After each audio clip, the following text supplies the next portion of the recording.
ಎಲ್ರಿಗೂ ನಮಸ್ಕಾರ.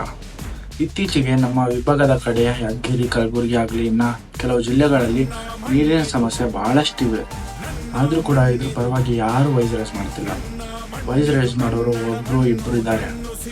ಮೊದಲು 2 ವರ್ಷ ಹಿಂದ್ಗಡೆ, 1 ವರ್ಷ ಹಿಂದ್ಗಡೆನೂ ಕೆಲವು ಜನ ರೀಲ್ಸ್ ಅಪ್ಲೋಡ್ ಮಾಡಿದ್ರು. ಯಾದಗಿರಿಯಲ್ಲಿ ನೀರು ಸರಿಯಾಗಿ ಬರ್ತಿಲ್ಲ, ಚರಂಡಿ ನೀರು ಮತ್ತು ನಮಗೆ ಕೊಡ್ತಿದ್ದಾರೆ, ಮಿಕ್ಸ್ ಮಾಡಿ ಕೊಡ್ತಿದ್ದಾರೆ ಅಂತ.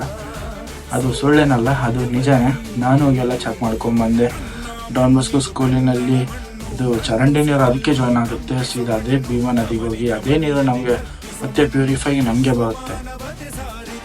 ಯಾದಗಿರಿ ಗೌರ್ಮೆಂಟವರು ಹಳೆ ಬ್ರಿಡ್ಜ್ನ ಮತ್ತೆ ಕಟ್ಟಬೇಕಂತ ಪರ್ಮಿಷನ್ ಕೊಟ್ಟಿದ್ರು. ಆದರೆ ಆ ಬ್ರಿಡ್ಜ್ನ ರೀಕನ್ಸ್ಟ್ರಕ್ಟ್ ಮಾಡೋ ಟೈಮಲ್ಲಿ ಅಲ್ಲಿರೋ ಮಣ್ಣು ಮತ್ತು ಕಲ್ಲುಗಳನ್ನು ಅಲ್ಲೇ ಬಿಸಾಕಿ ಅದೇ ನೀರನ್ನ, ಸ್ವಚ್ಛ ಇರೋ ನೀರನ್ನ ಮತ್ತೆ ಗಲೀಜು ಮಾಡಿ ಅವೇ ನೀರನ್ನ ಮತ್ತೆ